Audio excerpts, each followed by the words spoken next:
Hey guys, and welcome back to Smells Like Teen Angst. I'm Sarah. In partnership with that hashtag show, I was able to sit down with Matteo Lane, star of the upcoming show coming to SyFy, Magical Girl Friendship.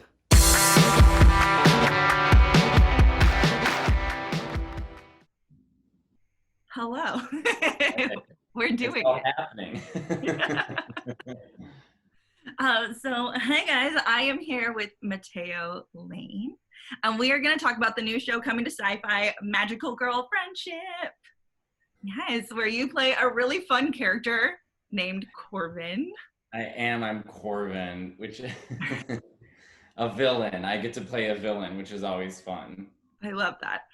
Tell me, for those that might watch it before the show, like a little bit about your character and the show itself. So the show itself, I guess I would sort of say it's like a modern day Sailor Moon, right? It's like, yeah, it's derivative of like this sort of Japanese late 80s, early 90s, like girl.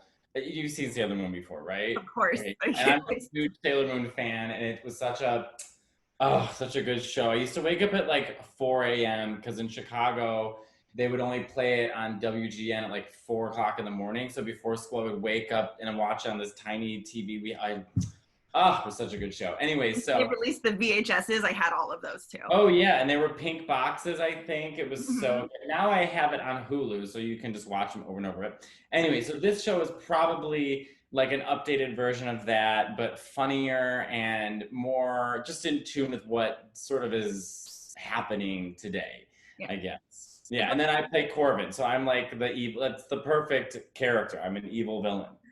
I love it. And it also reminded me of Drawn Together. It's like Sailor Moon and Drawn Together had a baby. Yeah, it is kind of like I forgot about Drawn Together. It is kind of like that. Yeah, it does have that kind of feel. You know, covers more adult topics, but they're still superheroes that transform. Right. Well, the transformation is necessary in any superhero. There has to be a reveal. It's like, you know, I'm sure drag queens looked to Sailor Moon for a lot of inspiration because of that transformation sequence. If only drag it took, you know, a little magic stick and then you transformed. It actually takes about 2.5 hours. So you're like, I always just love the idea that the villains are sitting there watching it happen. Yeah. In this show as well, they're like, transform, and it's happening, and they're just like waiting. Well, I realize now, like, one, it's repetitive, so I'm sure kids liked that, but two, it saved them a lot of money on animation. So if you're animating a 22-minute episode, you've got 1 billion episodes to make, you're like, well, we know that 8 minutes of this is going to be them transforming and using their powers. So it's like, all right, animation time. And you could even see in Sailor Moon, like the different animators, like for one episode, but then they just play back the old animation that was clearly drawn by a different artist, but whatever. But in Magical Girl Friendship, we only have like 10 minutes an episode, so. Right, but you know what? We're packing a lot in. So how did you come up with Corbin's voice? Did you just kind of play off your own a little bit, or what was your like fun? I love I definitely have gay voice. So he's got gay voice, but his character is like two people in one, and he's really trying to please. Well, I would say he's like a combination of a few people, right? So he's got his sort of like serious, I'm Corbin and I'm working, like that kind of voice. And then he sees a muffin, he's like, oh God, a muffin, you know? So it's like, it's kind of the more shrill part, the more Nathan Lane in the birdcage part is more me. I'm not like the, yes, I understand. You know, I'm more like, go. He's actually based off my friend Nick. He's a little Paul, my friend Nick. You know, my friend Nick, during the beginning of quarantine, I said, you're going to have to, because he's not domesticated at all. I said, what do you have for breakfast every day? You're going to have to go grocery shopping. And he goes, I have Dunkin' Donuts iced coffee every morning. I said, well, Nick, you're going to have to make your own iced coffee. And he goes, I'm not Laura Ingalls Wilder. So he's actually my friend Nick. Does Nick know this? Or yeah, Nick doesn't care. Nick, I based a character after you. Fine. He's like flattered. Great. Whatever. Yeah, that's Nick.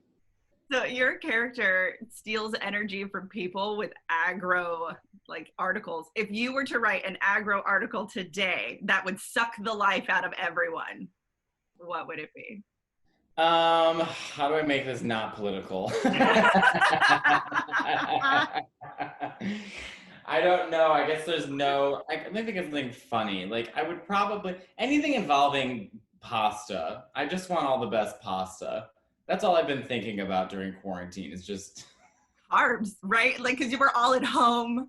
We're cook. It's yeah. the easiest and the cheapest thing to make, especially I like. know, but as an Italian, I'm watching everyone make their pasta on Instagram. It all looks like shit. Everyone does not know how to make it. It all looks like sponge. They're all taking pictures like, look what I made, a bolognese. I'm like, get out of here. It looks like crap. You're like, it looks like sponge that is not al dente. It was not al dente. You are I made not carbonara alla gricia, matriciana, cacio e pepe. I was doing it for Italy. Yes. If Corbin had a magic totem to transform, what would his totem be? Probably like a picture of Barbara Streisand. Or like Liza Minnelli's eyelash. In like the gaudiest little 3x5 frame, or would it be a giant like poster he has to carry around? It'd be small because he wants it to be portable. Out of like a wallet, or like even on his phone? Just like, this is the one. No, just like a little, maybe like a brooch. Yes. Look at my brooch. It's Barbara Streisand. Oh, he's very. You're making me laugh so much this morning, and I appreciate it because there's not. I mean, no big deal. Oh my gosh. So something I noticed during my binge watch of it, which was super fun, I loved it, was that every episode kind of has like an underlying message. So when people finish this show, what would you like them to take from it other than just a really good time? I get a great time. No, I guess it's just nice to see different representation just being superheroes. It's not like Captain America and the Hulk and Iron Man and Scarlet Witch. And it's nice to see diversity in people who are not the standard, in Hollywood, just doing the same things, but more fun and better. So maybe it's just for all the misfits. I love that. It's absolutely for the misfits. Did you get to record with everyone, or were you just all alone in your own booths and it gets like plug and played? Well, we started before quarantine, so I was in a booth alone. I was having a blast. I was with these two producers who were so great. And then quarantine hit, and they're like, well, everything's shut down, so we can't do it. So then they sent me home equipment, and I did it, which was the equivalent of them sending me like, here's a machine that, dissects what, I don't understand technology. I was like, I literally don't get this. I set it up, but the sound in my apartment is just New York. It's like, yeah. So they found an apartment in Queens later in the summer that had a recording studio. So I went there and did it. So I re-recorded everything again. So I did all of my recordings a total of 3 times. That's crazy. And yeah. But we just weren't expecting a pandemic. That's fair. I don't think any of us were. We're all figuring it out and trying to like make the best of it. So some of my recordings are from a place in Midtown. Some of my recordings are from my apartment, and some of my recordings are from this random place in Queens. There you go. Making magic happen for your magical show. We are. What do you hope for your character in season 2? Because not to be like spoilery, because I don't want to be, but he goes on his own little arc a little bit. He does. I hope that he picks up a hobby that something makes him happy, like baking, something, like maybe finds love. Oh. I'm just saying that for myself because I'm desperate for a boyfriend right now. So those 2 things. Like me too. Me too. Yeah. In the time of quarantine, are we gonna go on a picnic? Should we Skype date and like try to set each other up? That's how it works. Sure. I mean, I'm on Grindr right now, which is basically a step above tapping underneath the bathroom stall. So anything sounds better to me. I have no idea how PG we can be with this. Sorry, I'm like. Oh, it's okay. I mean, in the end, your publicist will let me know. Great, awesome. So, we don't have a kids only channel, so it's all good. Well, there's things kids need to learn. Exactly. At midnight on SyFy. Exactly, yeah. You have a couple other projects that you're working on that I kind of want to talk about if you're open. Please, of course. So just in case people don't know, you are also a stand-up comedian. Yes. If you can't tell. Yes. Right now I'm a couch comedian because there's not many shows going on. So I mean, here people are doing like improv and groundlings and like Second City shows from their homes. So it's working somehow. Sure. I've watched one. I've just seen ads. Yeah. I read that you're developing an animated series with Bob, season 8 winner of Drag Race. Yes. So I myself am an animator. I was a storyboard artist for TV commercials and fashion ads for years. I studied at the School of the Art Institute of Chicago, and I was a oil painter in Italy. So my whole life was painting and drawing, and I moved to New York to do fashion illustration. I had a full-time job doing commercials for Lexus and 7-Up and all types of things, beauty ads. Wow. And so yeah, Bob, the drag queen, and I are best friends. And I think maybe 4 years ago or 5 years ago, Bob had a great idea. Maybe it was 5 years ago. Bob was like, I have this idea.